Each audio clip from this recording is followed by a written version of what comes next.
मांगो तुमको क्या चाहिए। पार्वती जी बोली अपन तो झगड़ा कर कर आए थे और आप कश्यप ऋषि को वर देने लगे। शिव जी कहने लगे अब मेरा दर्शन हुआ है तो कुछ ना कुछ तो देना पड़ेगा। पार्वती जी बोलती ऐसा होता है क्या। शंकर भगवान बोले सुन पार्वती, ये मेरी रीति है।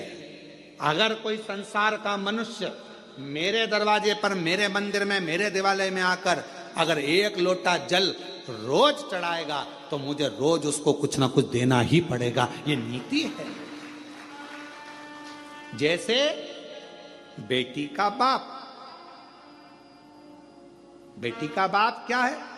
बेटी का बाप अगर बेटी रोज अपने पिता के घर जाएगी या बाप अपनी बेटी से मिलने जाएगा तो कुछ ना कुछ तो उसको देना पड़ेगा ही। भले पिताजी का घर पास में, रोज बेटी आती जाती है, भले पास में क्यों ना, माँ बोल देगी बेटा तू पास में आज एक काम करना, मैं तेरे को हलवा बना के भेज दूँ, सीरा बना के भेज दूंगी। कभी कुछ कहेगी बेटा मम्मी मेरे को जरूरत नहीं है, नहीं मैं तो भेजूंगी। माँ है ना, बाप है ना, उसका भाव उत्पन्न हो जाए, मैं तो भेजूंगी। अब कोई कहे तुम मम्मी मैं बना लूंगी ना, सब कर लूंगी ना, तुम मत भेज, नहीं मैं तो भेजूंगी।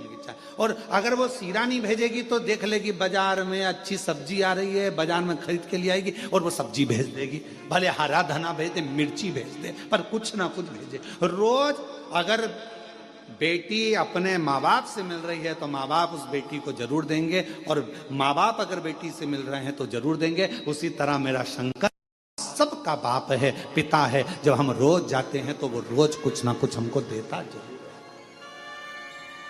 आप शिव जी को क्या मानती हो। अपना पिता, अपना बाबुल, अपना बाप, पिता। और कुबेरेश्वर धाम क्या है आपका, मायका। कुबेरेश्वर धाम क्या है, मायका। मायका क्यों कहा गया। जो कुबेरेश्वर बाबा की धरा पर आता है, कुबेर भंडारी के दरवाजे पर आता है, कुबेरेश्वर धाम पर आता है और दिल से जो मांगता है मेरा कुबेर भंडारी उसको दे देता है, फिर वो वापस आता है, क्योंकि वो उसका मायका है। पर पूर्ण समर्पण के साथ जाओ। वहां तुम्हारी किसी से पहचान नहीं है।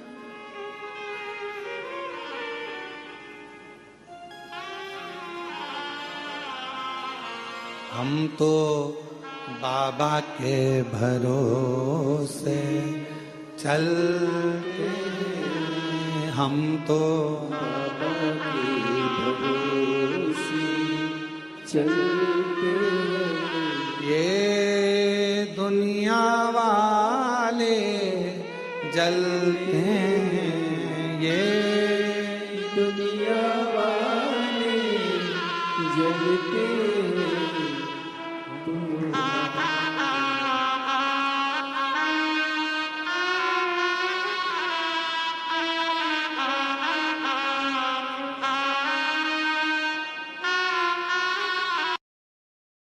बाबा के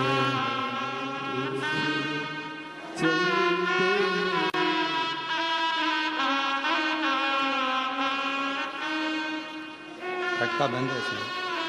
ये दुनिया वाले जल, हम तो बाबा के चलते हैं, हम तो बाबा के भरोसे चलते, डमरू वाले के भरोसे चलते हैं, डमरू वाले के भरोसे चलते हैं, हम तो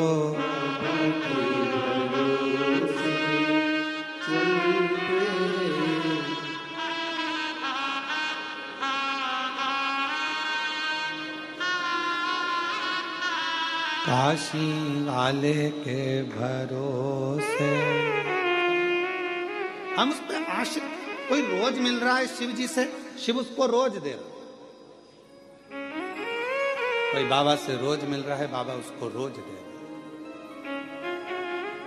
पिता है वो हमारा, बाबुल है वो हमारा। वो तुम्हें क्या चाहिए। अब कश्यप बाबा ने जैसे, पार्वती जी बोली क्यों दे रहे हो, शिव जी बोले तूने झगड़ा करा, फल दूसरे को मिला। यही होता है, झगड़ा अपने घर में होता और मजे पड़ोसी लेते। बोलो सही है कि गलत है? झगड़ा तुम्हारा, लड़ कौन रहा है? पति पत्नी। मजा कौन ले रहे हैं? परिवार के लोग, पड़ोस के लोग, रिश्तेदार। अरे वो उनकी बहू और उनकी सास की खूब लड़ाई चल रही है। अच्छा है, अच्छा है, लड़ने दो, अच्छा लड़ने। अरे वो बाप बेटा लड़ रहे हैं, अच्छा है लड़ने दो, अच्छा है लड़ने, दूसरे मजे ले रहे। अब लड़ाई किसकी हुई? शंकर पार्वती जी का विवाद चला और मजे किसके हो गए? कश्यप ऋषि जी के। और कश्यप ऋषि के मजे क्या हुए? कश्यप बाबा से भगवान शिव कहना मांग ले। अब कश्यप ऋषि ने मन में सोचा कभी दर्शन नहीं होते, आज हो ही गए तो डट के मांगी। हे प्रभु कृपा करिए, मेरे घर में आप पुत्र बनकर जन्म ले लो। पार्वती जी बोली बताओ, इससे तो अपनी कोई रिश्तेदारी भी नहीं थी, अब तुम इनके घर में जन्म ले लोगे तो मेरा ससुरा हो जाएगा। शिव जी बोले मैंने पहले कहा था झगड़ा मत कर, करेगी तो फायदा दूसरे को होगा, लाभ दूसरे को।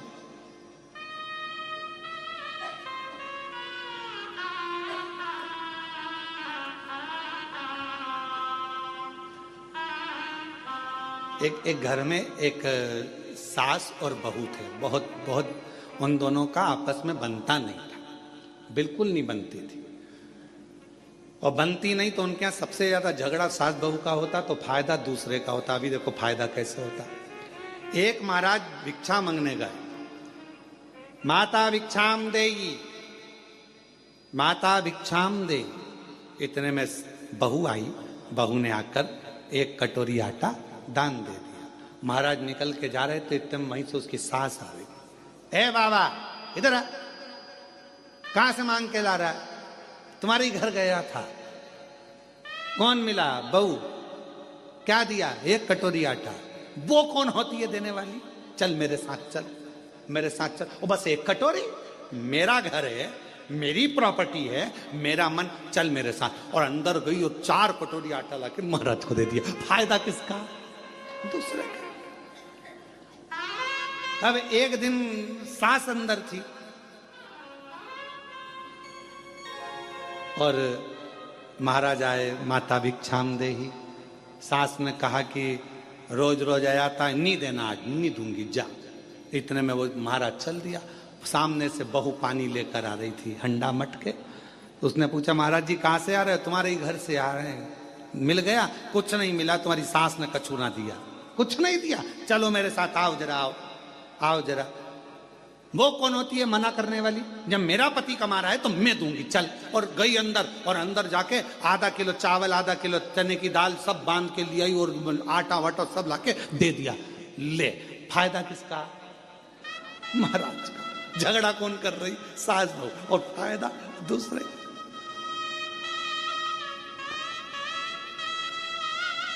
हमारा निवेदन एक बहुत आप लोगों से है, आपस में पास में अगर व्यापार चल रहा है, पास में दुकान चल रही है, भाई की दुकान चल रही है, परिवार वाले की दुकान चल रही है, निवेदन है झगड़ा मत करना व्यापार में, झगड़ा मत करना परिवार में। क्यों? तुम्हारे झगड़े के चक्कर में तुम्हारे ग्राहक कटकर दूसरी जगह चले जाएंगे और दूसरी जगह पहुंच जाएंगे। ना तेरे हाथ में खीर लगेगी, ना इसके हाथ में खीर लगेगी। कम से कम आज इसके यहां से ले रहा है तो कल तेरे दरवाजे पर जरूर आएगा, ये विश्वास रखना। एक दूसरे में विवाद स्पर्धा नहीं करना है, विवाद नहीं करना।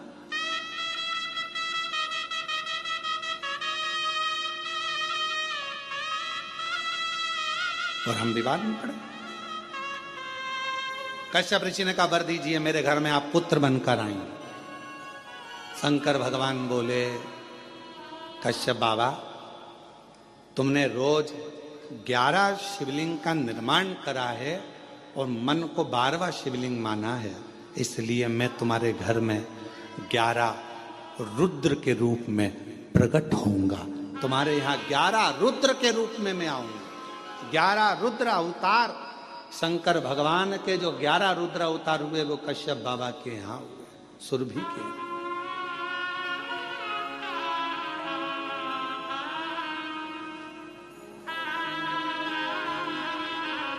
मैं तुम्हारे अब प्रकट हूं। शिव पुराण कहती है, संसार का मनुष्य यदि एक बार भी पार्थिव लिंग का निर्माण कर कर पूजन करता है तो उसको फल बहुत मिलता है। महाराज,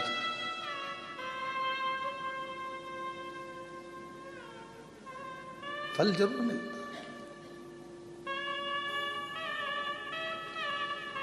पार्थिव पूजन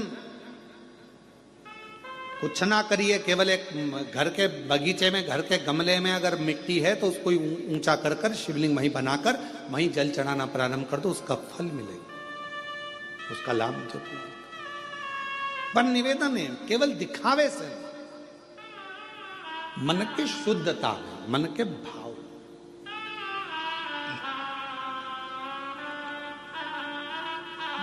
आज का जो मनुष्य है, आज का जो मानव है, भगवान को भाव से रिझा नहीं पाता, हृदय से रिझा नहीं पाता। जैसे उत्तानपाद की श्रीमद् भागवत में वर्णन आता है कि राजा उत्तानपाद की 2 पत्नियां थी, एक सुनीति एक सुरुचि।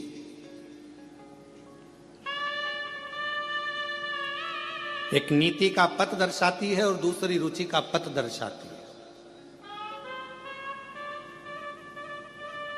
राजा की पहली पत्नी थी सुनीति,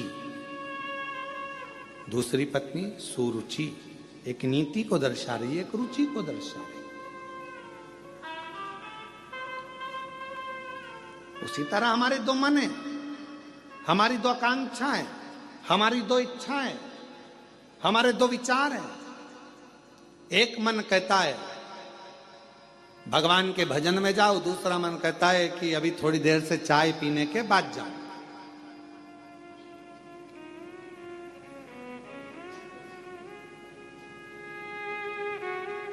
और आप में से कई लोग होंगे ऐसा, जैसे इस होटल में कथा चल रही है, तो इस होटल में कथा चल रही है तो कई लोग पहले से आ गए होंगे, तो उन्होंने विचार करा होगा आप होटल में अपन चाय पी लो, फिर कथा में बैठेंगे अंदर।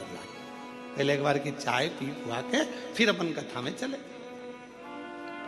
और यहां पर भी हमारे जजमान परिवार, नारखेड़े परिवार, पाटिल परिवार, ये लोग जो कथा में बैठे हुए हैं, हम इनसे भी कहेंगे तुम भी अगर ऊपर से कथा में नीचे आए होगे, अपने अपने कमरे से निकल कर आए होगे, तो पहले पूरी तैयारी कर लिए होगे, पेन पुना के बढ़िया सज धज के, और फिर बढ़िया रुमाल ले लो, सामान ले लो, ये ले लो, बैग ले लो, इसमें सामान रख लो। और वो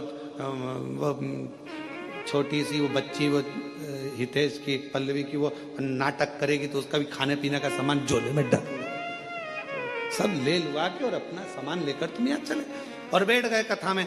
अब क्यों? क्योंकि तुम्हें मालूम है ये कुछ मांगेगी तो मैं निकाल के देती जाऊंगी, फिर कुछ मांगेगी तो फिर निकाल के देती जाऊंगी, फिर कुछ मांगेगी तो निकाल के देती, और ज्यादा ही कुछ मांगेगी तो दब दपड़ी दो।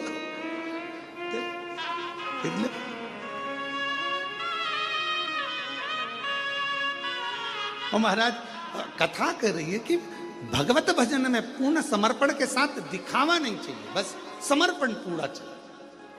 शंभो शरणे पड़ी मांगू घड़ी रे, दुख काटू दया, सब बोलो दर्शन। अभी कथा चालू हुई, उसके पहले चंद्र ग्रहण पड़ा। बोलो पड़ा कि नहीं पड़ा? अरे जम के तो बोलो पड़ा ना। ग्रहण कब पड़ा? 2 ग्रहों के बीच में कोई तीसरा फंस गया तो ग्रहण पड़ा। तो केवल ऊपर ग्रहण नहीं पड़ता, नीचे भी पड़ता है।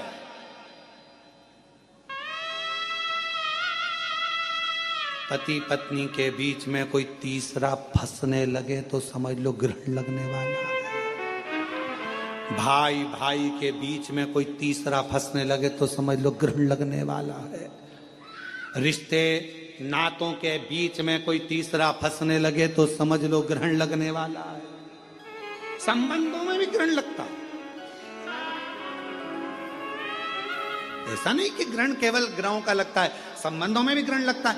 आप आपस में अच्छे से रह रहे हो, दोनों बढ़िया रह रहे हो, व्यवहारिकता अच्छी है, दोनों का काम धाम अच्छा है, तुम अपना काम कर रहे हो, वो अपना काम कर रहे हो, और बीच में मालूम पड़े किसी ने आकर अड़चन उत्पन्न करना प्रारंभ कर दिया, किसी ने बीच में टांग अड़ाना प्रारंभ कर दिया, समझ लो तुम्हारी रिश्तेदारी में, तुम्हारे संबंधों में, तुम्हारे स्नेह में, तुम्हारे प्यार में ग्रहण पड़ने वाला है। और वो ग्रहण तुम्हारे परिवार, जैसे ग्रहण लगता है तो सब बंद हो जाता है, मंदिर के द्वार भी बंद हो जाते हैं, लोगों को नहाना पड़ जाता है। आखिरी में यही होता है कि जब दो प्रेम के बीच में, स्नेह के बीच में, रिश्ते के बीच में जब कोई तीसरा ग्रहण लगाने वाला आ जाता है तो एक ना एक दिन फिर वो ग्रहण सब कुछ समाप्त कर देता है। फिर आखिरी में तो स्नान ही रह जाता है, स्नान ही रह। क्यों घुसने दो बीच में, क्यों प्रवेश करने दो बीच में उसको?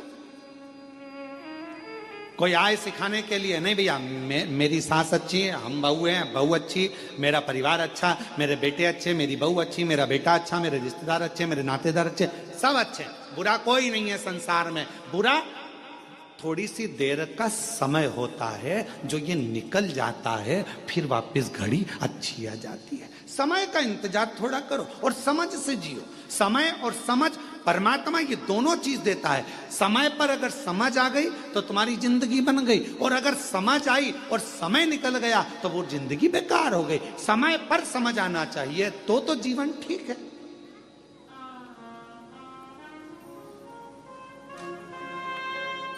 अब व्यक्ति के जीवन में समझ ही समझ और समय नहीं आया, अच्छा तो क्या मतलब का? तो भगवान दोनों चीज साथ में देता है, समय और समझ, परमात्मा दोनों साथ में देता है। बस इतना अपने ऊपर निर्भर करता है कि समय पर समझ रहना चाहिए। अगर समझ पर समय नहीं रहेगा तो फिर वो समझ किसी काम की नहीं है।